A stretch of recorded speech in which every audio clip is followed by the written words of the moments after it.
Perjanjian Giyanti merupakan penyebab terbaginya kerajaan Islam terakhir di Jawa, yaitu Mataram Islam, dan pecah menjadi dua, yaitu Kasunanan Surakarta Hadiningrat yang dipimpin Sri Sunan Pakubuwono III dan Kasultanan Yogyakarta yang dipimpin oleh Pangeran Mangkubumi.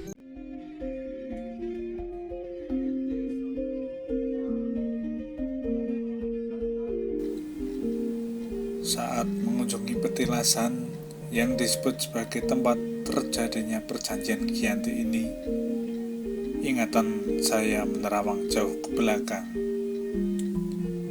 Bagaimana tidak? Peristiwa ini menandai pecahnya Mataram Islam dengan sejarah pertikaian yang panjang. Nama Giyanti sendiri diambil dari lokasi penandatanganan perjanjian tersebut, yaitu di Desa Giyanti yang sekarang terletak di Dukuh Kerten, Desa Jantiharjo, sebelah tenggara Karanganyar, Jawa Tengah. Namun, dalam literatur lain yang saya baca, juga disebut bahwa Desa Giyanti terletak di dekat Salatiga. Perjanjian ini menandai wilayah kekuasaan dinasti Mataram yang semula dimiliki Kasunanan Surakarta harus diberikan setengahnya kepada Pangeran Mangkubumi, dan lahirlah Keraton Yogyakarta. Kisah perpecahan Mataram bermula dari pertikaian antar anggota keluarga istana Kasunanan Surakarta. Ada 3 tokoh utama yang terlibat dalam perang saudara ini, yaitu Susuhunan Pakubuwono II, Pangeran Mangkubumi, dan Raden Mas Said alias Pangeran Sambernyowo. Pakubuwono II, raja pendiri Kasunanan Surakarta, dan Pangeran Mangkubumi adalah kakak beradik. Sama-sama putra dari Amangkurat IV, Raja Mataram pada tahun 1719 sampai 1726. Adapun Raden Mas Said merupakan salah satu cucu Amangkurat yang juga sebagai keponakan Pakubuwono II dan Pangeran Mangkubumi. Raden Mas Said mengklaim bahwa ia berhak atas tahta Mataram yang diduduki pamannya itu. Ini karena ayah Raden Mas Said, yaitu Pangeran Arya Mangkunegara, adalah putra sulung Amangkurat IV. Arya Mangkunegara sendiri seharusnya menjadi Raja Mataram sebagai penerus Amangkurat IV. Namun, karena kerap menentang kebijakan VOC, ia kemudian diasingkan ke Sri Lanka hingga meninggal dunia.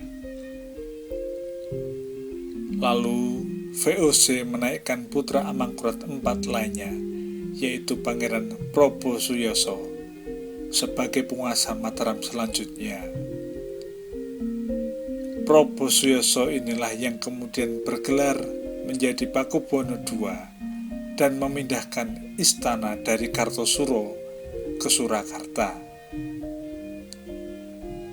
Maka berdirilah Kasunanan Surakarta sebagai bentuk baru kerajaan turunan Mataram. Atas dasar inilah Raden Mas Said mengobarkan perlawanan terhadap VOC untuk menuntaskan dendam ayahnya. Ia juga menuntut haknya sebagai pewaris kuasa Mataram yang telah diberikan kepada Pakubuwono II oleh Belanda. Namun, saudara kandung Pakubuwono II, yaitu Pangeran Mangkubumi, juga merasa hak atas tahta itu. Ia kemudian menemui pejabat VOC di Semarang pada tahun 1746 dan meminta dirinya diangkat menjadi raja. Akan tetapi permintaan itu ditolak. Penolakan inilah yang membuat Pangeran Mangkubumi kesal dan memutuskan bergabung dengan Raden Mas Said untuk bersama melawan Pakubuwono II dan VOC. Untuk memperkuat persatuan ini, Pangeran Mangkubumi menikahkan putrinya, Raden Ayu Inten dengan Raden Mas Said. Kemudian mereka menyingkir ke tengah hutan di sebelah barat Surakarta, yang sekarang kemudian disebut sebagai Yogyakarta. Dari tempat itulah mereka mengobarkan perlawanan gerilya. Hingga akhirnya pada tanggal 20 Desember 1749, Pakubuwono II meninggal dunia, dan sebelum meninggal, Pakubuwono dipaksa menaikkan perjanjian untuk menyerahkan kewenangannya kepada VOC dalam pengangkatan raja baru sebagai penggantinya. VOC yang tidak mau mengklaim Pangeran Mangkubumi sebagai penguasa Mataram, lalu menaikkan putra mendiang Pakubuwono II, yaitu Raden Mas Suryadi, yang dinaikkan sebagai raja baru dengan gelar Pakubuwono III. Dengan demikian, ada persaingan dua sosok yang memakai gelar Pakubuwono III, yaitu Pangeran Mangkubumi di Yogyakarta yang didampingi oleh Raden Mas Said dan Raden Mas Suryadi yang diakui oleh VOC. Setelah itu, perlawanan terhadap VOC dan Surakarta semakin menghebat. Pangeran Mangkubumi memimpin pasukannya dari sebelah timur Surakarta, dan dari barat dipimpin Pangeran Hadiwijaya, seorang panglima perang kepercayaan Mangkubumi. Kondisi ini membuat Pakubuwono III bingung dan panik. Lalu kemudian VOC memanfaatkan situasi rumit tersebut dan menerapkan siasatnya Divide et Impera. Kemudian VOC menyuruh Tumenggung Sujonopuro untuk mempengaruhi Raden Mas Said. Sujonopuro dengan mengatakan kepada Raden Mas Said bahwa Pangeran Mangkubumi sebenarnya khawatir apabila dirinya berkhianat. Lalu Raden Mas Said yang termakan hasutan ini membuat keputusan bahwa ia harus berpisah dengan Pangeran Mangkubumi. Sementara itu, utusan VOC juga menghubungi Pangeran Mangkubumi secara diam-diam. VOC menjanjikan kepada Pangeran Mangkubumi apabila nanti akan menerima separuh wilayah Mataram yang kini dikuasai Pakubuwono III jika ia menghentikan perlawanannya. Tuntutan Harting, Gubernur VOC untuk Jawa Utara, kepada Pangeran Mangkubumi untuk tidak memakai gelar Susuhunan atau Sunan saat menjadi raja nanti, karena gelar itu sudah dipakai oleh Pakubuwono III di Surakarta. Sebenarnya Pangeran Mangkubumi sempat menolak permintaan itu, tetapi ia harus merelakan gelarnya, tidak memakai gelar tersebut.